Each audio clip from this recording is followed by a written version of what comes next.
Hello everyone, इस video में आप पढ़ेंगे स्ट्रेटेजिक मैनेजमेंट, रणनीति प्रबंधन। अब देखते हैं कौन कौन से टॉपिक्स आप इस वीडियो में पढ़ने वाले हैं।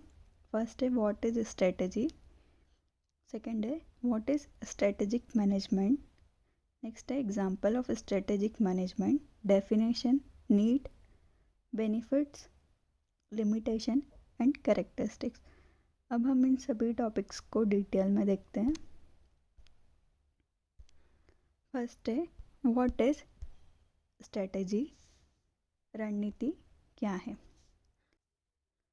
Strategy taken from Greek word strategos means generalship, that is art of general. ये ग्रीक वर्ड से आया हुआ है जिसका मतलब होता है आर्ट ऑफ जर्नल। स्ट्रेटेजी है जो कि हम डिज़ाइन करते हैं लॉन्ग टर्म ऑब्जेक्टिव्स को अचीव करने के लिए।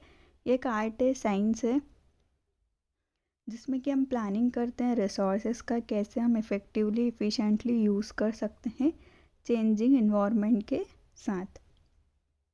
नेक्स्ट की स्ट्रेटेजी किसी बिजनेस या एंटरप्राइज में कि हम फ्यूचर में क्या करना चाहते हैं, हमारे बिजनेस को हम कैसे डायरेक्शन प्रोवाइड करेंगे कि उसका क्या विज़न है, मिशन है, ऑब्जेक्टिव है, या हमारे बिजनेस का क्या स्कोप है, या फिर ये हमारे अल्टरनेटिव कोर्स ऑफ एक्शन में से प्रोग्राम, कॉम्पिटिटर के क्या मूव्स है, वो क्या क्या प्लान्स बना रहा है, क्या चेंजेस लेके आ रहा है, और डिफरेंट जो बिजनेस के अप्रोचेस होते हैं वो क्या फॉलो कर रहे हैं अपने ऑब्जेक्टिव को अचीव करने के लिए।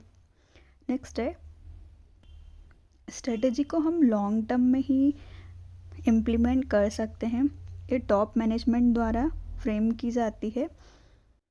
वो स्ट्रेटेजी ही गेम प्लान होती है हमारे मैनेजमेंट का। नेक्स्ट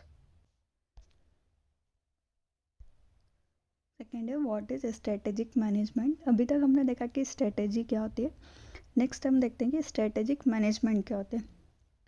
ये एक प्रोसेस होती है जिसमें कि हम क्या करते हैं, गोल सेट करते हैं, उसकी प्रोसीजर बनाते हैं, ऑब्जेक्टिव डिसाइड करते हैं कंपनी या ऑर्गेनाइजेशन का वो कैसे कॉम्पिटिटर से अलग है। और स्ट्रेटेजिक मैनेजमेंट में हम हमारे स्टाफ को, रिसोर्सेज को डेवलप करते हैं, नए स्किल्स, एक्सपीरियंस एम्प्लॉयज़ लेके आएंगे हमारे बिजनेस में। और अगर किसी मशीनरी या किसी और रिसोर्स की ज़रूरत है तो उन रिसोर्सेज को भी लेके आएंगे। स्ट्रेटेजिक मैनेजमेंट में स्ट्रेटेजी का एवेल्यूएशन, इंटरनल ऑर्गेनाइजेशन का एनालिसिस, स्ट्रेटेजी को हम एग्जीक्यूट या इम्प्लीमेंट कैसे करेंगे किसी भी कंपनी में, वो पूरी चीज़ें स्ट्रेटेजिक मैनेजमेंट में होती है।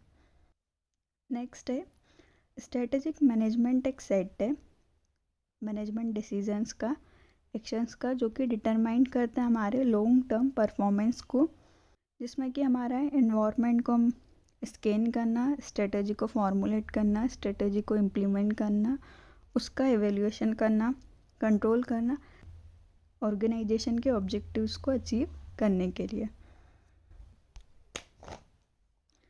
लास्ट है स्ट्रेटेजिक मैनेजमेंट में हम स्टडी करते हैं कि स्ट्रेटेजी क्या क्या अपॉर्चुनिटी और थ्रेट्स है, क्या स्ट्रेंथ है, क्या वीकनेस है, उसको हम मॉनिटर करते हैं और इवेल्युएट करते हैं हमारे बिजनेस की, और उस पर हम काम करते हैं ताकि हम अपॉर्चुनिटी का एडवांटेज ले सकें, वीकनेस से ओवरकम कर सकें और स्ट्रेंथ को बढ़ा सकें।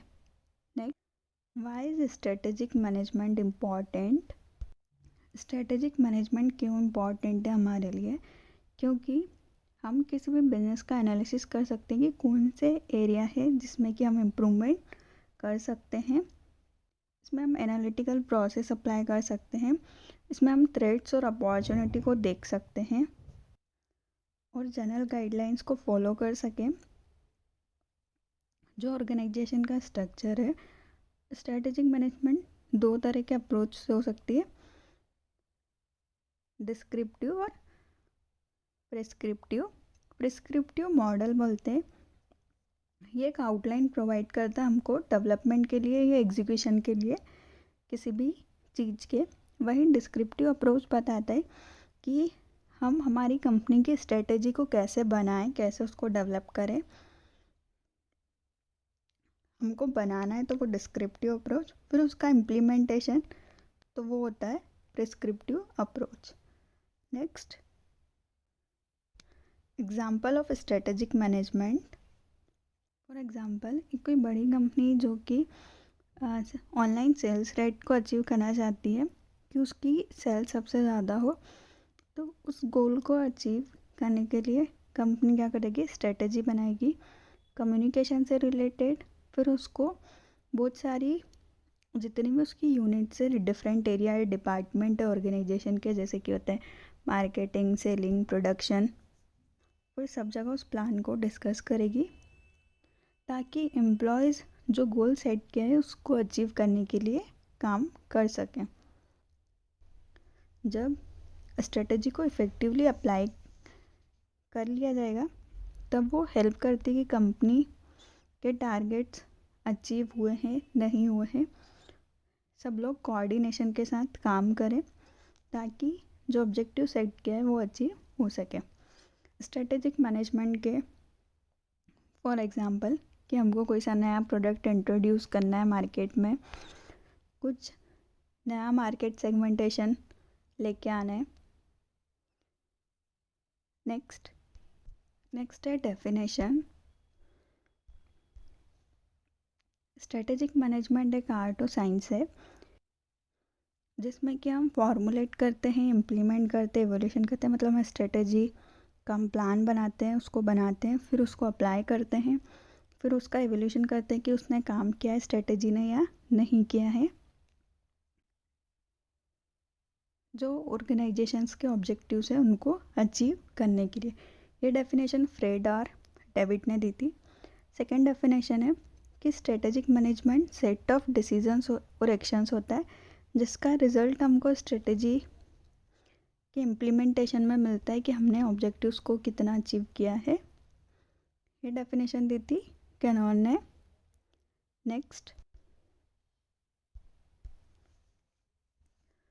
स्ट्रेटेजिक मैनेजमेंट जिसमें कि हम अंडरस्टैंड करते हैं मैनेजमेंट के एम्स क्या है, उसको अचीव करने के लिए हम स्ट्रेटजी बनाते हैं एफिशिएंटली और इफेक्टिवली, जो ऑर्गेनाइजेशन के रिसोर्सेज है उनका यूज़ करके, जो कि हमारे रिसोर्सेज होते हैं main money, machine, material, market.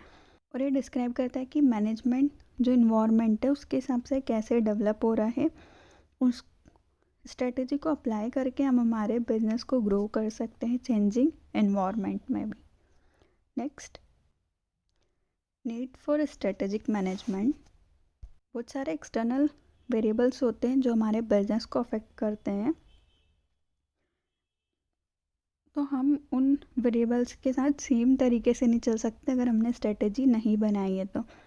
और अगर हमारा लार्ज ऑर्गेनाइजेशन है तो फिर तो ये बहुत ज़्यादा ज़रूरी हो जाता है कि हमें स्ट्रेटेजी बनाएं। फॉर एग्ज़ाम्पल्स, पहले टैक्सेस में इतने ज़्यादा टैक्सेस नहीं लगते थे, अभी जैसे कि जीएसटी का कॉन्सेप्ट आया है तो हर बिजनेस को रेडी होना पड़ेगा कि वो इस टैक्स को पे कर सके, लोगों से ले सके। नेक्स्ट है कि और भी बहुत सारे वेरिएबल्स होते हैं जैसे कि ग्लोबल सराउंडिंग, इंटरनेशनल पॉलिसीज़ में चेंजेस होते रहते हैं, इकोनॉमिक में मूवमेंट, लीगल और political force, social gesture, dramatic shift, strategic policies. तो स्ट्रेटेजिक की पॉलिसी ऐसी होनी चाहिए कि वो डायनामिक सिचुएशन के साथ या चेंजिंग सिचुएशन के साथ हम सरवाइव कर सकें। जैसे कि अभी कोविड आया है तो कोविड के पहले की सिचुएशंस कुछ और थी, कोविड के बाद की सिचुएशंस या लोगों की स्पेंडिंग लेवल कम हो गया है तो सिचुएशन डिफरेंट है लॉकडाउन की वजह से। फिर है नेक्स्ट, नेचुरल रिसोर्सेज, कि जो हमारे नेचुरल रिसोर्सेज है वो बहुत कम है, मिनिमम है, तो ऑर्गेनाइजेशन को देखना होगा कि वो जो मिनिमम रिसोर्सेज है उसका कैसे वो इफ़ेक्टिवली और इफ़िशेंटली यूटिलाइजेशन कर सकता है और उससे फाइट कर सकता है।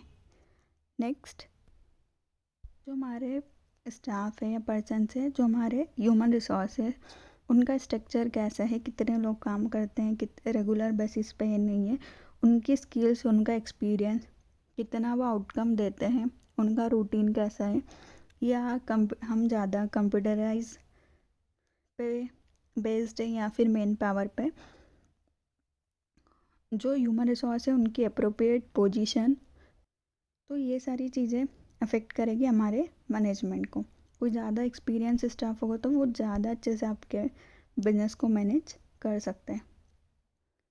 नेक्स्ट है कि नॉलेज कितना है, आप जो भी डेटा वैसे कितना आप उसका नॉलेज गैदर करते हैं, उनका यूटिलाइजेशन करते हैं, कितना अवेयर है आप सारी चीज़ों के बारे में, इन्वायरमेंट के बारे में, ताकि आप लॉन्ग टर्म में सर्वाइव कर सकें। Next, characteristics of strategic management. It is inescapable unified और ऑर्गेनाइज मैनेजमेंट प्रोसेस। जो स्ट्रेटेजिक मैनेजमेंट होता है वो बहुत ऑर्गेनाइज्ड होता है, यूनिक होता है। कोई भी अपने मैनेजमेंट की प्रोसेस में इसको सिस्टमेटिकली तरीके से अप्लाई कर सकता है। ये लॉन्ग टर्म का नेचर होता है क्योंकि ये हमारे विज़न, मिशन और ऑब्जेक्टिव पे बेस्ड है कि हमको 1 ईयर, 2 ईयर, 5 ईयर्स या 10 ईयर्स के हमारे क्या प्लान है, customer satisfaction, high revenue generation, कुछ भी ऑब्जेक्टिव हो सकता है। ये बहुत ज़्यादा एक्सटर्नल इन्वायरमेंट से रिलेटेड रहता है क्योंकि एक्सटर्नल इन्वायरमेंट पे हमारा कोई कंट्रोल नहीं होता है, और अगर हम उस चेंजिंग इन्वायरमेंट के साथ सर्वाइव कर सकते हैं तो हम जल्दी ग्रो हो सकते हैं। और ये लॉन्ग टर्म प्लान कि हम हमारे बिजनेस को लॉन्ग टर्म तरीके से सोचें, उसी के अकॉर्डिंग हमारी थिंकिंग रखें, हमारा बिहेवियर रखें और उसी को लेके हम वर्क करते रहें।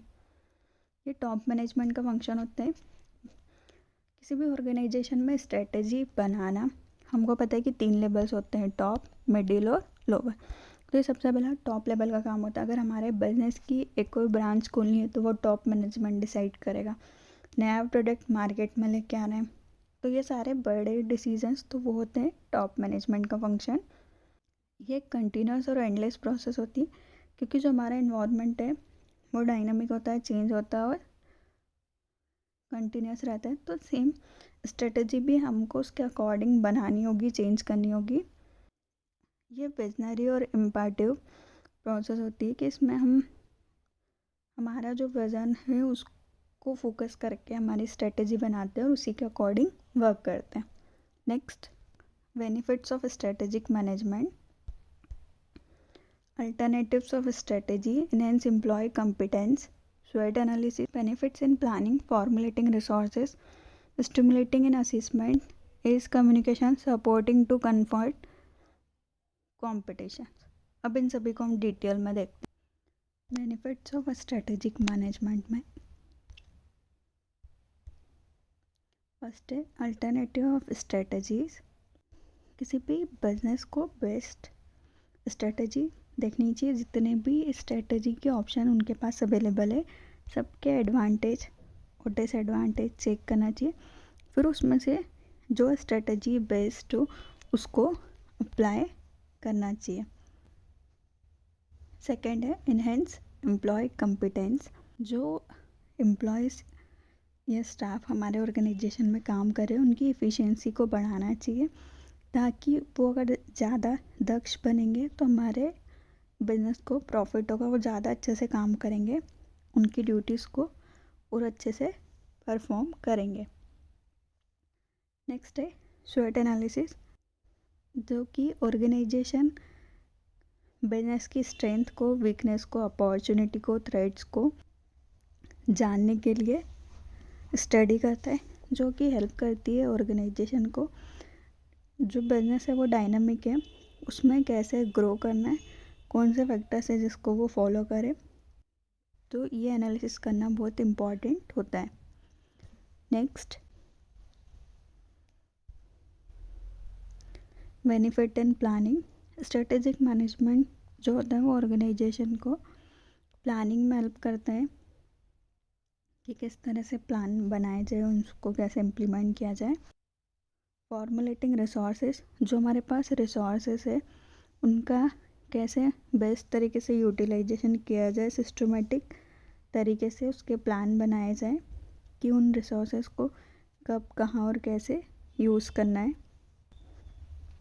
नेक्स्ट है स्टिमुलेट इन असेसमेंट।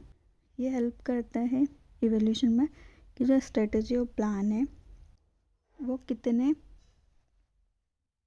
इफ़ेक्टिव है, एफिशिएंट है। नेक्स्ट है इजी कम्युनिकेशन। जो ऑर्गेनाइजेशन के ऑब्जेक्टिव और गोल्स हमने डिसाइड किए हैं उनको अप्रोप्रिएट तरीके से कम्युनिकेट करना हर स्टेज के ऑपरेशंस में। नेक्स्ट है सपोर्ट टू कंफर्ट कॉम्पिटिशन्स। कि जो कंपटीशन है उसको हम फेस कर सके, मोर प्रोडक्टिव बन सके, ऑर्गेनाइजेशंस के ऑब्जेक्टिव्स को अचीव करें। उसके लिए हमको अप्रोप्रिएट कम्युनिकेशन की ज़रूरत होगी जितने भी स्टेजेस होगी ऑपरेशंस की। ये तो कुछ benefits of strategic management. Next limitations of strategic management. Strategic management की क्या क्या लिमिटेशंस होती है। फर्स्ट है scrutinising a complicated and effective environment. Second plans groundwork and structure means rigidity, concentrated discharge, and competent gratitude by the management। अब हम detail में देखते हैं। अगर आपको ये वीडियो पसंद आए तो प्लीज़ लाइक कीजिए, सब्सक्राइब कीजिए चैनल को। और अगर आपको मैनेजमेंट, कॉमर्स, बिजनेस स्टडी से रिलेटेड किसी और टॉपिक्स पर वीडियो चाहिए तो आप कमेंट कर सकते हैं। फर्स्ट है scrutinising complicated and productive environment. एक जटिल और उत्पादक वातावरण की जांच। हमको एनवायरनमेंट के बारे में कंप्लीट इन्फॉर्मेशन गैदर करनी पड़ेगी कि क्या क्या चेंजेस आ रहे हैं, कॉम्पिटिटर ने क्या चेंज किए, मार्केट में क्या चेंजेस आ रहे हैं जो कि अभी पॉसिबल नहीं थे फिर भी आए हैं। तो कंपनीज़ को रिस्क लेनी पड़ेगी कि उस सिचुएशन को एनालिसिस करे, उसका डाटाबेस रेडी करे। अगर उसने ऐसा नहीं किया तो उन्होंने जो स्ट्रेटजी बनाई हो सकता है वो काम नहीं करे क्योंकि सिचुएशन या एनवायरनमेंट चेंज हो गया। नेक्स्ट है plans ground work and structure means rigidity. योजनाएं, आधारभूत कार्य और संरचना का मतलब कठोरता। स्ट्रेटेजिक मैनेजमेंट और प्लानिंग को बहुत फ्लेक्सिबल नहीं होना चाहिए वरना जो स्पेसिफिक लीडरशिप होती है वो ख़त्म हो जाती है। उनको स्ट्रक्चर बेस्ड होना चाहिए। स्पेसिफिक अमाउंट में वो फ्लेक्सिबल या शिफ्ट हो सकती है, पूरी शिफ्ट नहीं होना चाहिए, नहीं तो वो कोई काम की नहीं होती है। Next concentrate in discharge. निर्वहन में बाधाएं। स्ट्रेटजी को अप्रोप्रिएटली परसीव्ड कर सकें, डिफाइन कर सकें। उनको हो सकता है कि डिस्चार्ज करने में प्रॉब्लम आए क्योंकि इंटरनल डिस्प्यूट्स बहुत सारे होते हैं, इंटर डिपार्टमेंट की प्लानिंग नहीं होती है, सपोर्ट नहीं मिल पाता है टॉप मैनेजमेंट से प्रॉपर, तो वो स्ट्रेटजी सही तरीके से वर्क नहीं कर पाती है। नेक्स्ट है incompetent gratitude by the management. प्रबंधन द्वारा अक्षम आभार। स्ट्रेटजी की एग्जीक्यूशन और प्लानिंग टीम सेटिस्फाइड नहीं है, मतलब स्ट्रेटजी को उन्होंने अप्लाई किया तो उनको रिकॉग्निशन, उनको पहचान मिलनी चाहिए, उनको बेनिफिट मिलना चाहिए कि जितना वो काम कर रहे हैं लोग। तो अगर उनको वैसा रिकॉग्निशन नहीं मिलता है तो वो स्ट्रेटजी को फेल कर देते हैं और मैनेजमेंट वो कंडीशन को एक्सेप्ट करने के लिए रेडी नहीं होता है जो कि किसी के लीडरशिप को गिरा देता है कि वो अच्छा लीडर नहीं है। तो ये कुछ स्ट्रेटेजिक मैनेजमेंट की लिमिटेशन होती है। अगर आपको ये वीडियो पसंद आए तो प्लीज़ लाइक कीजिए, चैनल को सब्सक्राइब कीजिए। Thank you.